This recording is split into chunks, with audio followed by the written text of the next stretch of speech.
Viridian, The Green Guide, written by Clouds, read by Distracted by Books, Chapter 39, Information. Izuku stood tensely at the entrance to the alley, a marble at the ready in his slingshot, which was pulled taut and trained on the collapsed villain, who could potentially get up at any minute. Eraser was at the opposite end of the alley, his capture weapon floating ominously around him as they waited. After a few seconds, which felt like a lot longer, Eraser blinked, then sighed in relief when the villain stayed put, the trigger-enhanced quirk that had made the fight so difficult already starting to shrink back to its normal state. Good. He's just another junkie. Eraser said, I was almost afraid he'd be another berserker. Izuku put his slingshot away as he looked at Eraser in confusion. Berserker? Eraser glanced up at him as he restrained the villain. Yeah, that's what we've started calling the next phase in the Villain Factory's experiments. You were right about that, by the way.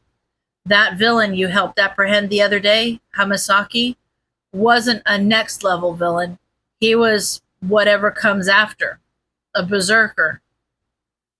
Oh, Izuku said quietly. He hadn't wanted to be right about that, especially not after seeing the destruction that him being right caused and how miserable the poor villain must be. So you think there's going to be more of them? Eraser sighed. That's the way the Villain Factory works. We'll probably see at least a few of these guys. Then they'll go dormant for a few months or even years like last time, before moving on to the next phase of their experiments.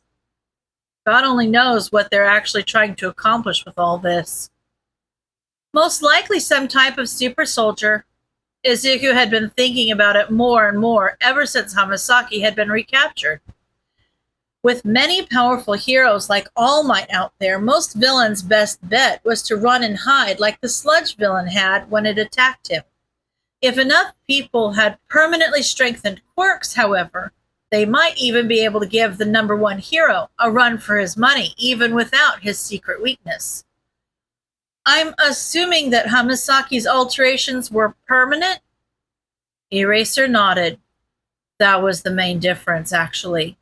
All the next-level villains eventually powered down once the trigger was out of their system. But he didn't even have any trigger in him to begin with. The rage didn't fade either, hence berserkers.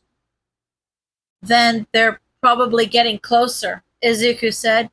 Did you guys ever figure out why he was so angry?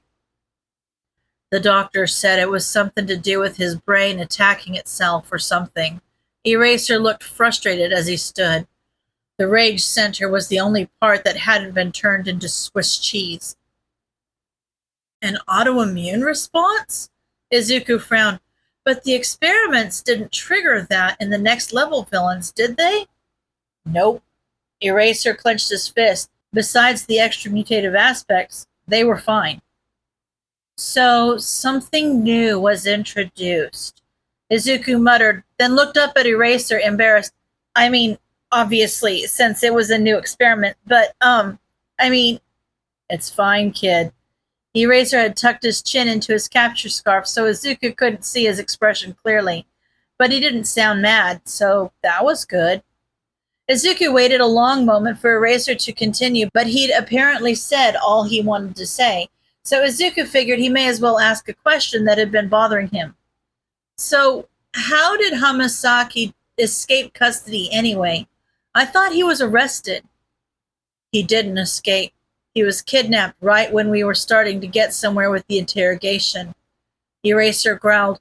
It was just so frustrating to see him again like that, since they experimented on him in retaliation for talking.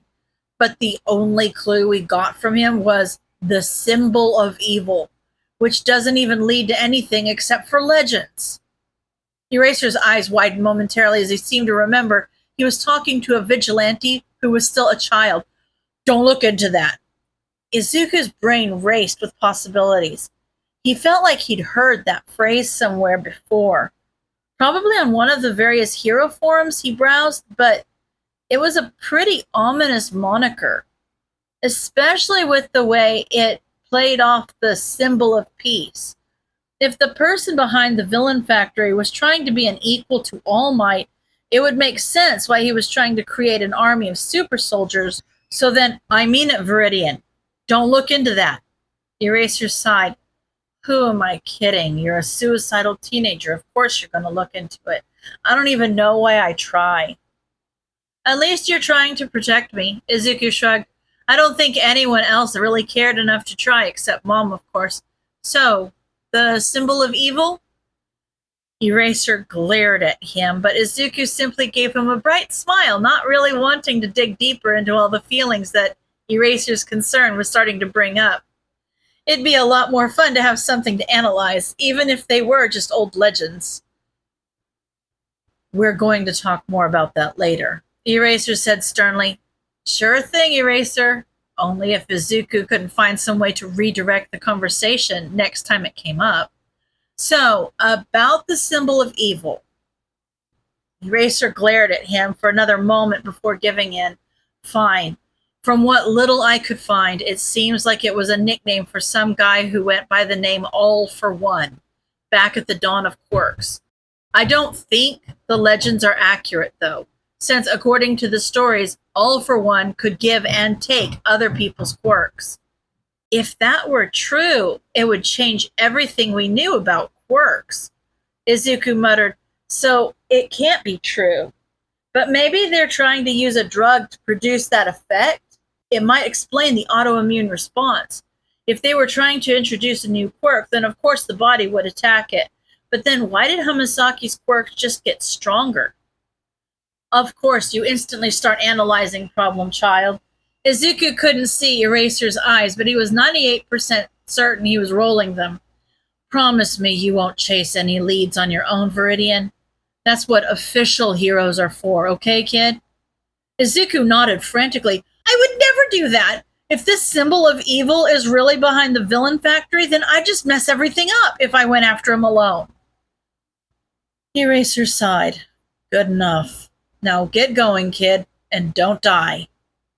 Shota watched as the problem child jumped away over the rooftops, his parkour still a little sloppy, but still amazing considering that he'd only been doing it a few months. The kid went at everything with so much dedication, it was just a shame he couldn't direct that passion towards something that didn't double as a suicide plan. Why couldn't he direct it toward becoming an actual hero? Shota was sure that Nedzi would kill to get his paws on an analysis quirk like Viridian's. Maybe he could convince the kid to try for UA. They could probably make an exception for the age requirements if Viridian had already entered high school, and they might be able to get the kid some counseling while they were at it. He regretted telling the kid about the symbol of evil, but sometimes it was hard to remember that Viridian was a kid playing vigilante instead of an adult hero, especially since he was just as involved in the Trigger case now as any of the real heroes were. Once the hint had slipped out, Shota knew that the kid would attack it like a dog would chew a bone. So at least if he told Viridian the basics, it'd keep him from turning to the dark parts of the internet to find them. It was probably the safest course of action, considering that the problem child was perfectly capable of accessing everywhere on the internet that he wasn't supposed to if he was able to hack into the hero's secure comm system. Well, at least they'd be able to use Viridian's expertise on the case. The kid was amazing at analyzing quirks, which would be necessary if there was any truth at all to the all-for-one legends. Not that Shota expect there would be. Still, if there were going to be more berserkers, Viridian's ability to analyze their quirks could make the difference between a successful capture and an escape. And maybe if he stayed alive to help them, eventually Shota could give him something else to live for. End of chapter.